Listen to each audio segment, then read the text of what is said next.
might need to use different terminology for that. I don't really like that too much, but what that does is you get business owners that are in a position where, again, they want to set aside large amounts of money in a tax deductible way for themselves. But there's a gap between what they could set aside in their traditional retirement plans and really what they need to set aside to meet those retirement plan targets, whether it's 65, 66, or 67. Prosperity Plus allows you to fill that gap. Why? And this is big. You could often get deductions exceeding $200,000 a year if you have the right census and the right demographic here, which we've already kind of spelled out. Think about what you could put into a 401k plan. What is that, 19 and change? And if you're over 50 like me, you have a catch-up contribution as well. So maybe you're at 26, 27,000 a year. That doesn't fill that gap up for that business owner very quick. You get that business owner that's successful, that's meets this demographic, has few employees. They could set aside huge amounts of money to fill that gap in a short period of time. I'm going to stop right there because I've been talking and kind of throwing out kind of the demographic for this concept and this idea. I got a few more things I want to say, but are there any questions, thoughts, anything you want to share with me to kind of drive this point home? Let me know. I'm pausing. Are you saying that the premiums are tax deductible up to $200,000 per year? Oh, that's a great question. Can I answer it like a lawyer since I'm a lawyer? Charles, is that okay? That's fine. You may not deduct life insurance premiums. You may not do that, but you can deduct contributions to a qualified retirement plan that's funded by life insurance.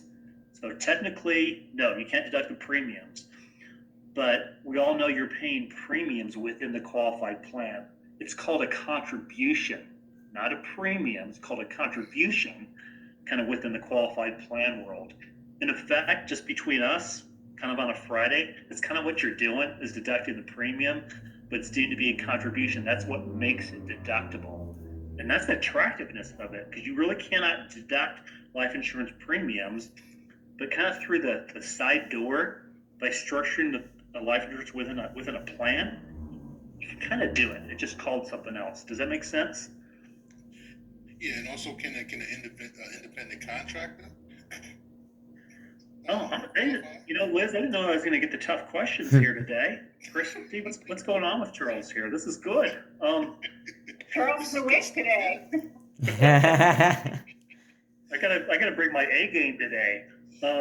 Great A-game. question. No, this is an ERISA qualified plan. You have to have an employer-employee relationship. 1099 employees, independent contractors would not count. All right, I'm getting nervous. Any other questions? Yes. Yes. My question actually, so I noticed that this is more for the established business. However, in the area that I just recently have moved to, one, ironically enough, a relative of mine, his business is expanding, and there are a lot of small local businesses with which I'm building relationships in my apartment complex. So a lot of them fit kind of this demographic in the area of 40, but they're newer businesses. Is this something that I can target towards them as well? Yeah, possibly. The reason I'm hesitating a little bit, there's nothing wrong with new businesses. It's really about their future. I mean, a lot of new businesses fail, right? Mhm. That's what happens in America. Most of them 80%. do. But with this sort of arrangement, I mentioned it has, it's kind of a hungry beast, has to be fed for at least 5 years for it to kind of hold up under scrutiny. So nothing wrong with being a new business. That's really what the future forecast of it is. Are they going to have enough consistent earnings to make it worth their time? I mean, because you can put money into a qualified plan.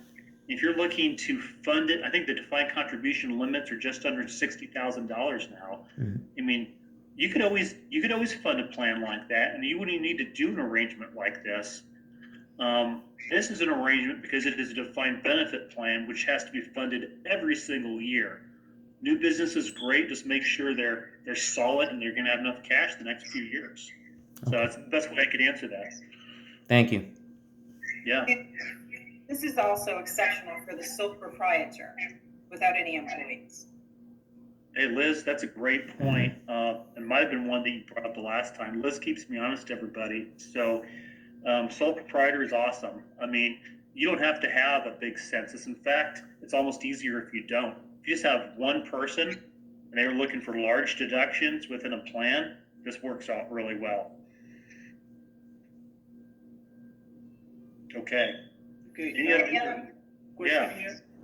So you mentioned that most of the benefit is for the business owner, that the less employees is the better, but what is the benefit to those employees? To even one or two employees, what would be the benefit to them? What's the benefit Yep. to the I mean, employee? they'll get usually 90% of the benefit will go to the owner. If there's a couple owners, to them, maybe 10-15% to the employees. Everybody's going to get something because that's what they It's a call a qualifying risk plan. You got to term for cover ours, yeah. everybody that's eligible, like I just said. So, I mean, they'll usually get 10-15 cents on the dollar.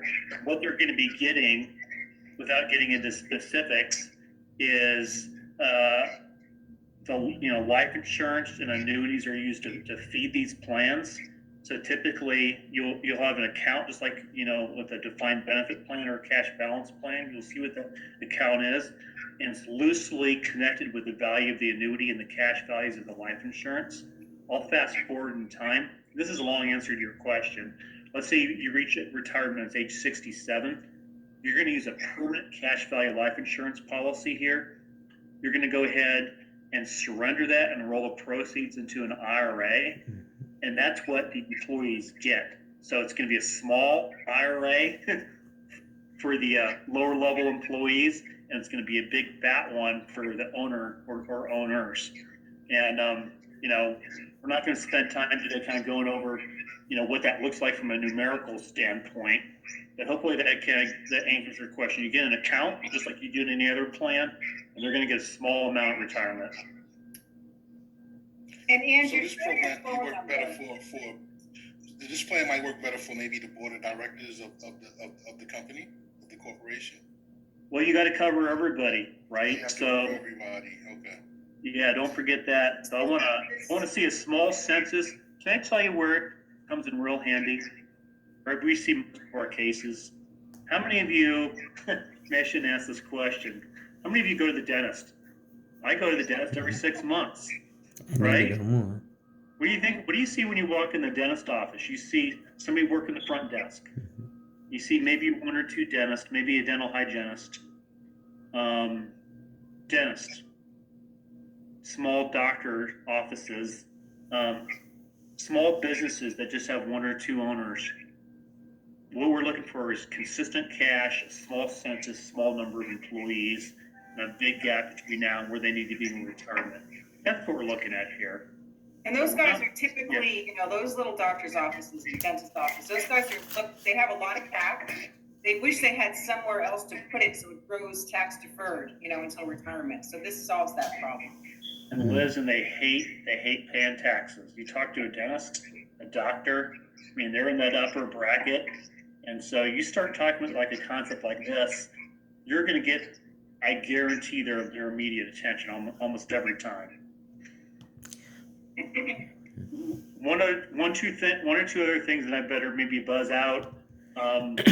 We provide the training. We provide the consultation. We can get on the phone with you, the business owner, their CPA, their attorney. You're not going to be alone in this journey. We have marketing materials, videos, and pieces out there that Liz and I can get to you with Christy to help educate and bring you up to speed on it.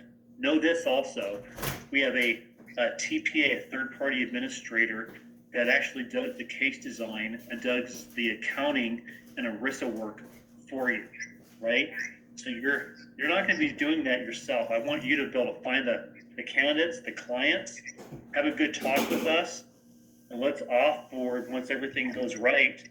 The accounting and the tax reporting to our TPA. Our TPAs that we work with, we've downloaded our life insurance products so they could illustrate that within a case design already.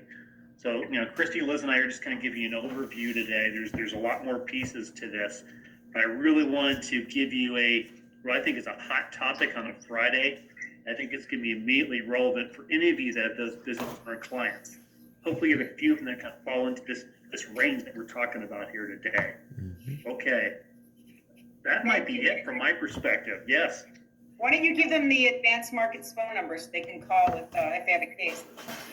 Right. Let me see where that is. 1-800-319-6903. 1-800-319-6903. That's option 2. Option 2. Call that number. You can get a hold of either me or anybody on my team. There's an advanced market email address if you're feeling shy. After today, I don't think anybody of you are shy, but you could just email me a question too. We can go back and forth that way. Either way is fine. I actually prefer to talk to people though. Thank you so much, Andrew. I appreciate your time today. Absolutely. Liz, thank you. Christy, take care. Yep. Charles, Lonzo, take care all. Bye-bye. All right, thanks a lot. Thanks, Andrew. All right, You betcha. take care. All right, that was excellent. So yes, if you guys have a case you want to talk about and you didn't write down the number, email me or Christy will get you to the right people to talk to. Actually, I just want a show of hands. I might be preaching to the choir because I'm new to Emeritus and I don't know how you guys go about, soliciting life insurance to your clients yet. But who's heard of the tax control triangle and who uses that in their meetings with their clients? No one? Tax control triangle? Tax control triangle. Christy, have you heard of it? Yeah. Hey, can we talk about that next week at your next meeting? I'd love to demonstrate that with Christy, Charles. That's fine.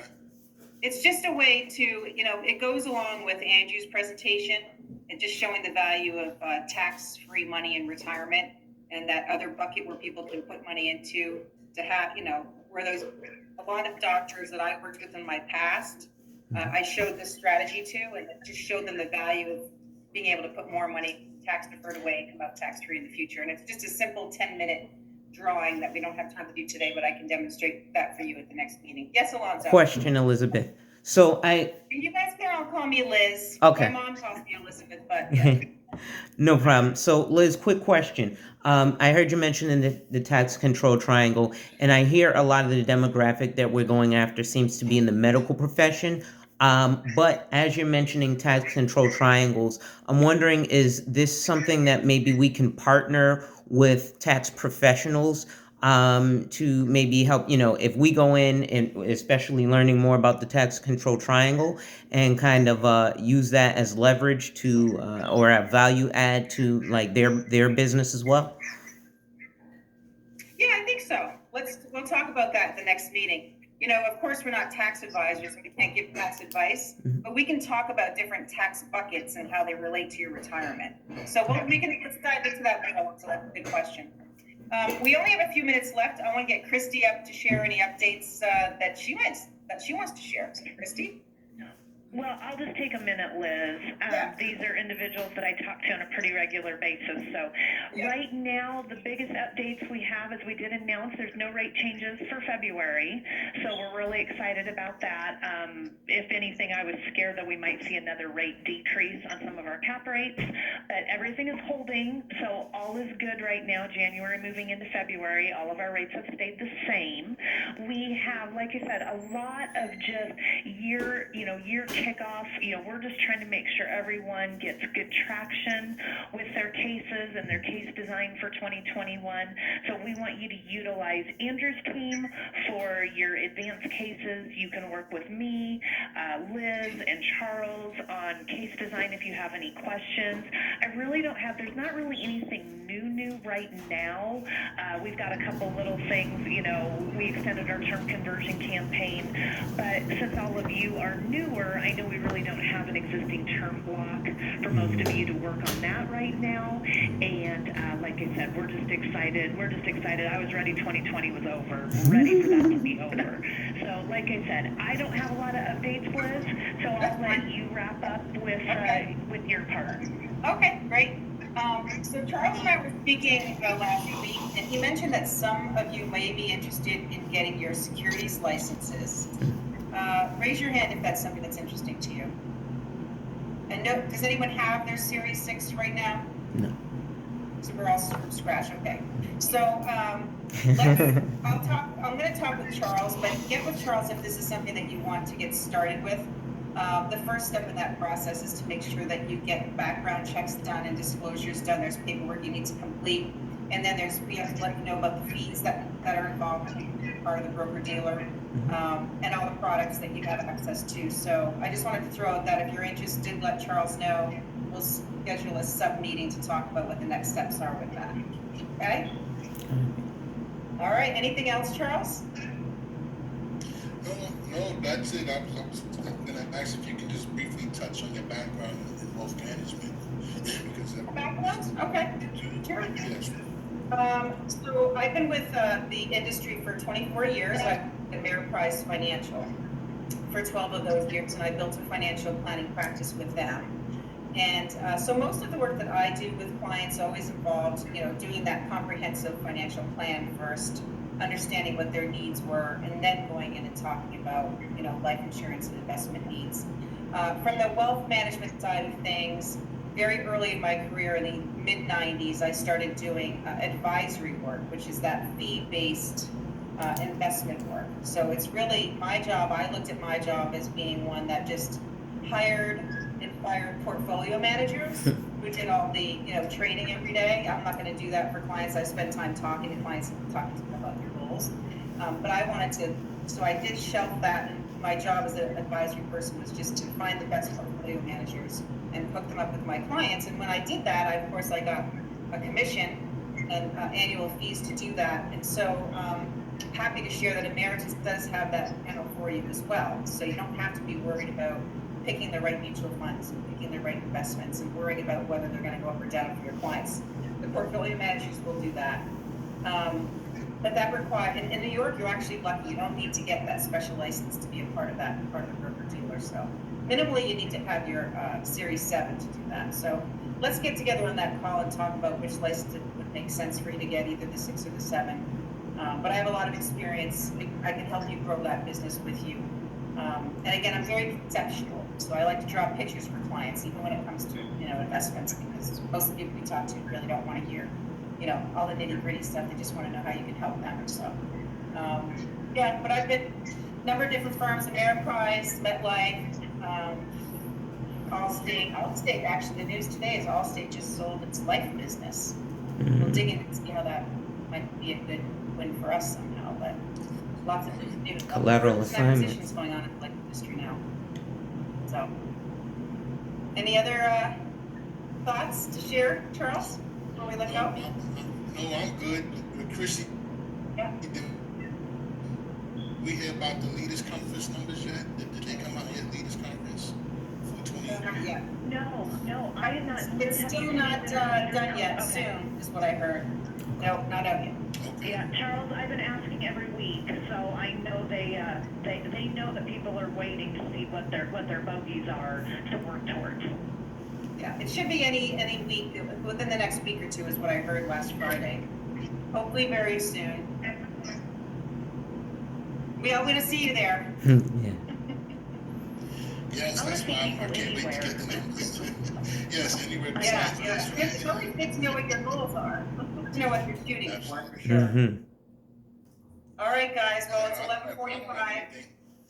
All right, thanks a lot. Okay. Have Thanks, a great guys. weekend and stay safe. Have a weekend. All right. We'll talk to you soon. All right, Take care. thank Bye-bye. you. Thanks, everybody. Bye bye.